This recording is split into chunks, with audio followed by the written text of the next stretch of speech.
I adopted a lost alien girl. Years later, her real mother knocked on my door and asked to live with us.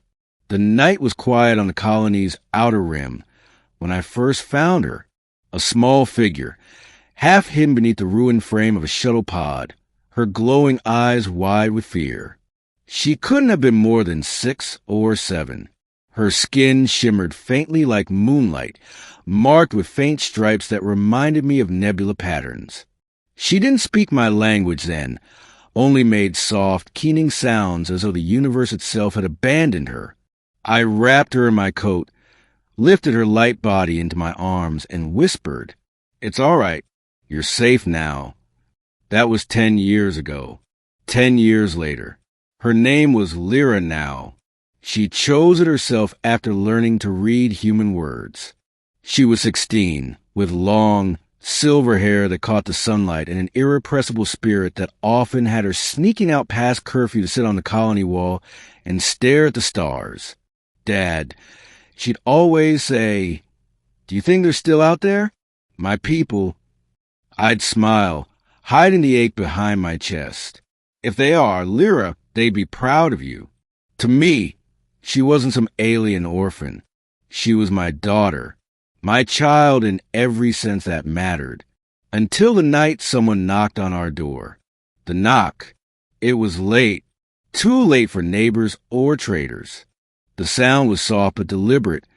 3 slow raps against the metal door. When I opened it, my breath caught. Standing there was a woman, tall and regal, her skin the same moonlit hue as Lyra's. Her eyes, luminescent and full of sorrow, met mine. "I am Lyra," she said in a voice like velvet and thunder. "I am the mother of the child you call Lyra." The room seemed to spin. The truth revealed. She stepped inside, her gaze sweeping over the little house, pausing on the shelf where Lyra's drawings hung. Dragons, stars, human families holding hands with alien ones. When the war broke out, Lyra began, my ship was struck. My daughter's pod was ejected before I could reach her. For years I searched, believing she was lost among the stars. Her voice cracked. "And now I find her here, living as your child."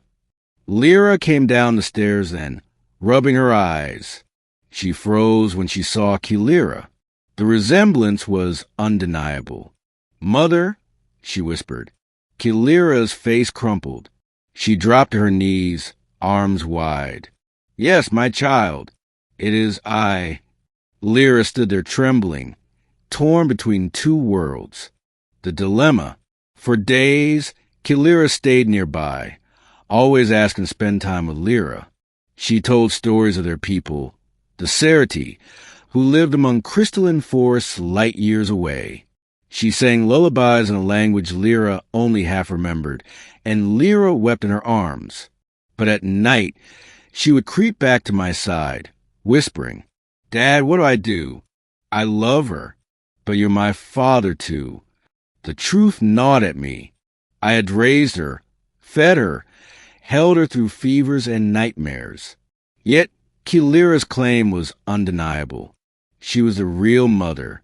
Then, one evening, Lyra asked the question I had dreaded.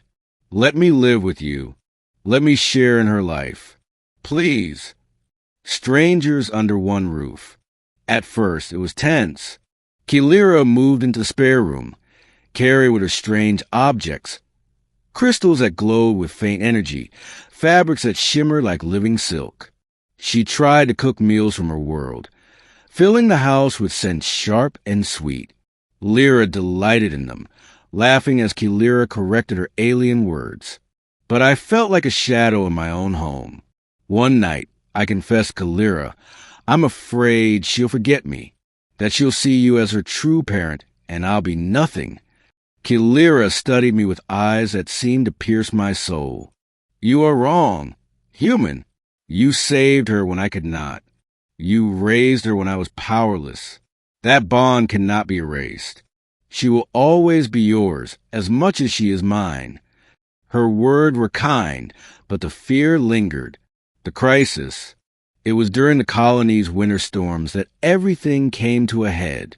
A reactor malfunction struck the settlement, sending waves of radiation sweeping across the outskirts.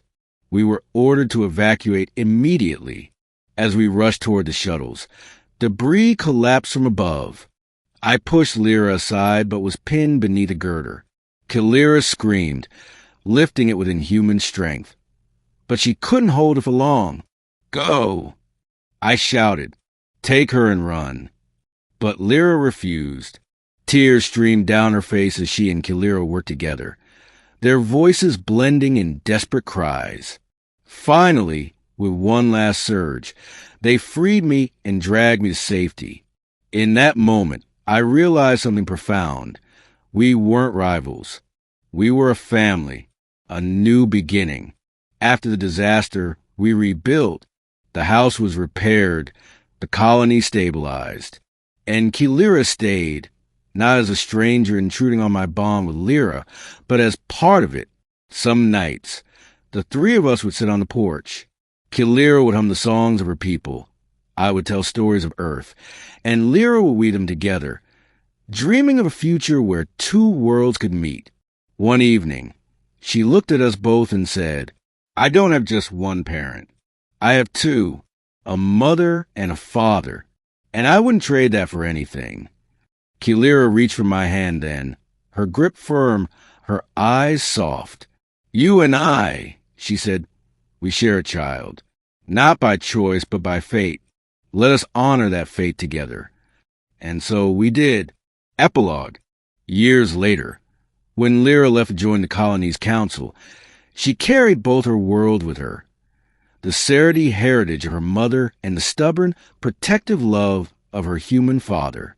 She was living proof that family was not written only in blood, but in the choices we make, the lives we share, and the love we refuse to let go of.